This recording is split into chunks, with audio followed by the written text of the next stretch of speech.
Our topic for today is which short stories will leave you breathless? This is a super popular answer that someone posted without revealing their identity. Once I met an angel. It was 13th of March, my birthday.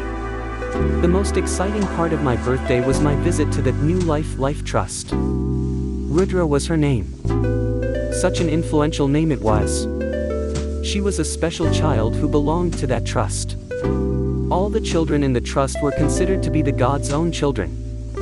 I distributed the clothes, books, and sweets that I had bought for them. The joy that they experience when they receive the gift is just ineffable. They sang the birthday song for me and made me feel special. The most beautiful feeling in this world comes when you see a special child with all difficulties smiling happily just like a rainbow, and the best feeling is when you realize that you are the cause behind their smile. I felt it. She always looked lively and cheerful from inside, but from outside Rudra was an orphan, adopted by the trust, suffering from birth paralysis. According to her, disability was a matter of perception. Surprisingly, she told me that the central struggle of her life was not to overcome her physical disability but the society. They were always drawn into embarrassment whenever people interacted with her. To keep her standards of self-respect high was of primary importance to her. I realized what she told me was true. Because the society in which we live is quite judgmental.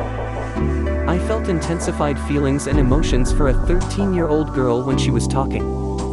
Rudra was undergoing a severe damage in her nervous system and often was affected by strokes, trauma, nervous injury, and suffocation.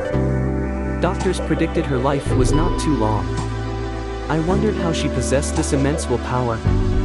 She told me that life was simple for her as she had learned to accept it with a smile.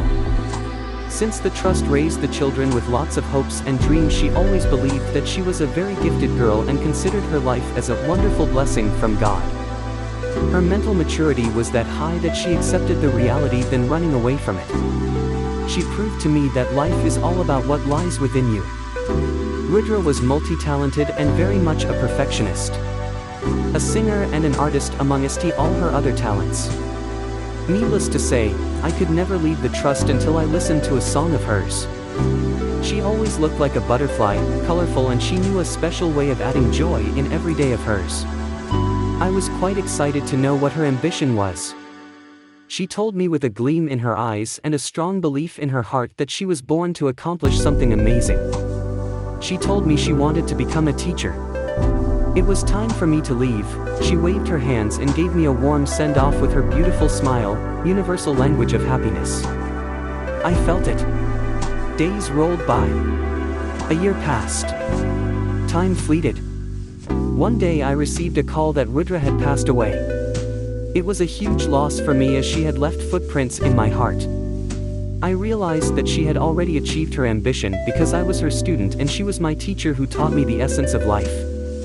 Thanks for watching, and don't forget to hit that like button and subscribe.